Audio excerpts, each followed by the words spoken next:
What's good, YouTube? It's Big Mon Sports Talk, and we're back here again with another video. And today, today the video we talking about Damon Wilson and this whole situation. I just did a couple videos about NIL, and I was saying like how I think this is a good thing that his situation is going on, but it's actually turning out this could also slick be a bad situation.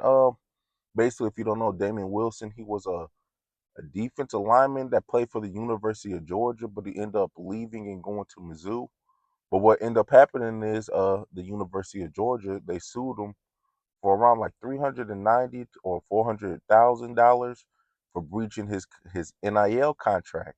And to me, I think that's a good thing. It's basically showing like, hey, if you sign this contract, you got to stick through it. You can't just get up and leave. It's basically a consequence of signing this contract. I do start implementing it into their into what they do, because I do think it's smart, because since it's the NIL era. But what ends up happening is he's actually countersuing Georgia right now. I think it's for like 1 million. But what ended up happening is he basically told the University of Georgia that he wants to transfer. Basically, that's what you have to do in college sports. If you want to transfer, you have to let your organization know. They're gonna have to sign off on it. If they want to, if they really want to be dicks about it, they could really block you and say, no, we ain't signing, and then you stuck there. It has happened before.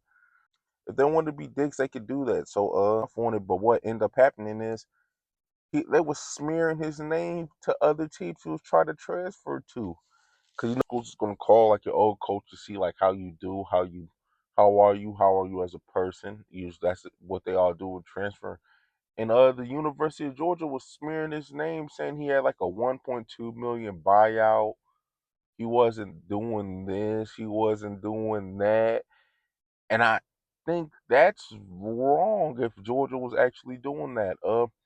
If Georgia actually doing that, they was basically just lying on the boy to devalue his and to me, I think that's crazy if they did that wrong. Because if UGA is doing that, they basically devalue the man so they can get him on a better deal or mess up his deals in the future. So I do think that's messed up on UGA's part. I do think if he's counted, so I do think hopefully he do win if that's true after doing that. Because that's not that the crazy thing about it. This ain't even the first time schools will do this. A lot of times, I ain't gonna say a lot of times, but if you try to transfer out most of the time, I ain't gonna say most of the times, but if you do try to transfer out, uh, teams will sometimes like smear your name if they don't want you to go to a certain school.